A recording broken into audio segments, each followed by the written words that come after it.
সুপ্রিয় দর্শক শ্রোতা মণ্ডলী, সবাইকে বিকেলের শুভেচ্ছা ও সালাম জানাচ্ছি। আসসালামু আলাইকুম। নিশ্চয়ই সবাই ভালো আছেন, সুস্থ আছেন।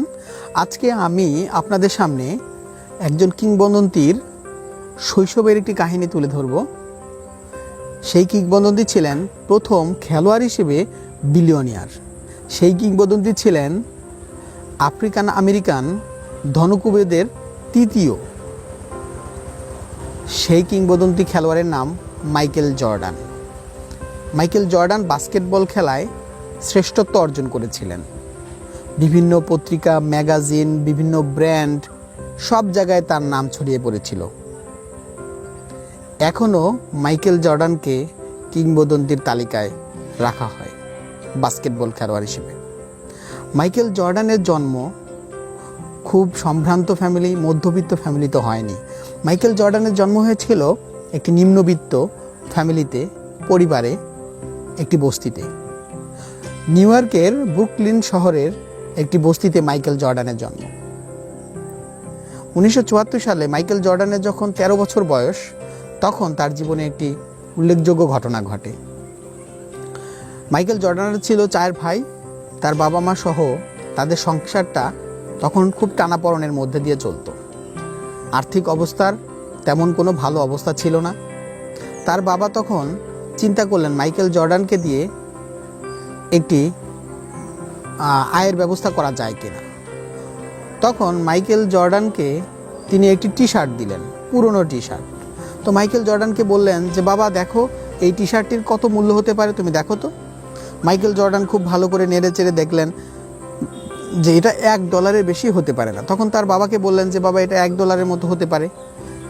তখন মাইকেল জর্ডানের বাবা মাইকেল জর্ডানকে বললেন যে না, তোমাকে বাজারে গিয়ে এটা $2 বিক্রি করতে হবে।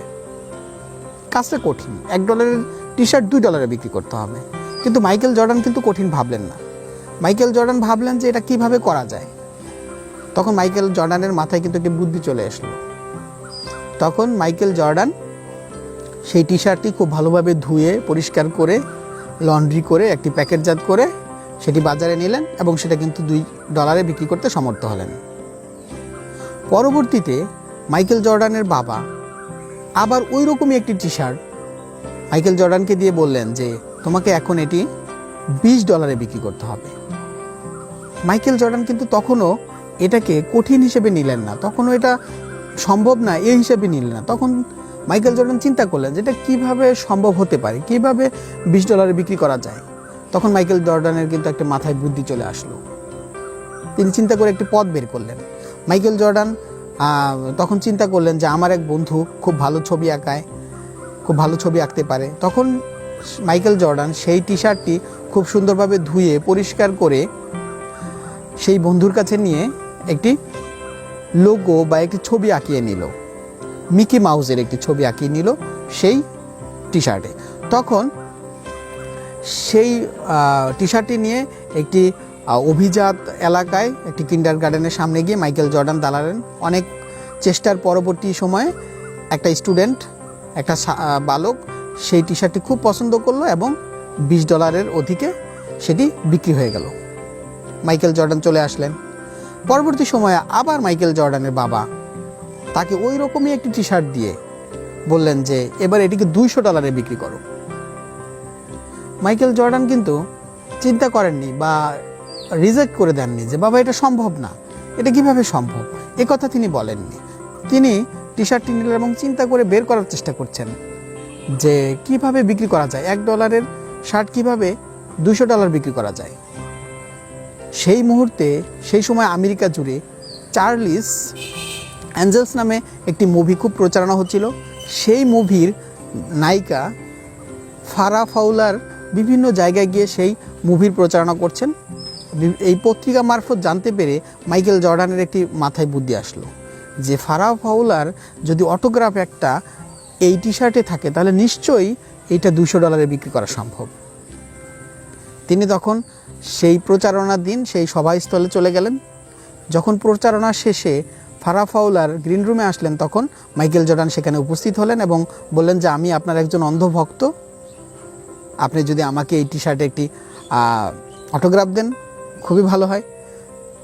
অভিনেত্রী খুবই খুশি হলেন যে একটা বালক, তার খুব অন্ধভক্ত, তার কাছে টি শার্ট নিয়ে গেছে অটোগ্রাফ আনতে, তিনি অটোগ্রাফ দিয়ে দিলেন। 2-3 দিন পরেই তিনি এই টি শার্টটি নিলামে তুললেন এবং বিখ্যাত অভিনেত্রী ফারাহ ফাওলার অটোগ্রাফ থাকার কারণে সেটা নিলামে $1250 বিক্রি হলো। পরবর্তীতে সেই টাকা নিয়ে বাবার হাতে দেওয়ার সময় বাবা তাকে প্রশ্ন করলেন, মাইকেল, তুমি এই যে $1 একটি টি শার্ট $2, $20 এবং $1250 বিক্রি করেছ, সক্ষম হয়েছ, এতে তুমি কি শিখেছ? তখন মাইকেল জর্ডান সেই বয়সে বলেছিল, there is a will, there is a way. ইচ্ছা থাকলে উপায় হয়। তো মাইকেল জর্ডান শৈশবে যে উপায়টি করতে পেরেছিলেন, আমরা কি সেই উপায়টি করার চেষ্টা করি? আমরা অনেক সময়, বিশেষ করে শিক্ষার্থী আছি যারা, তারা কিন্তু অনেক সময় একটা পড়া, একটা সাবজেক্ট কঠিন বলে আমরা ছেড়ে দিই। নতুন কোনো প্রজেক্ট আসলে, নতুন কোনো কাজ আসলে আমাদের সামনে, আমি পারবো না, আমরা পারবো না, বা এটা অনেক কঠিন, এটা করব না। কিন্তু এটা কি একবার কখনো চিন্তা করেছি আসলে এটা কিভাবে সম্ভব?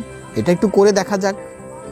তো কোনো কাজ চেষ্টা করার আগেই আমরা ছেড়ে দেই, এই অভ্যাসটা কিন্তু আমাদের ভালো না।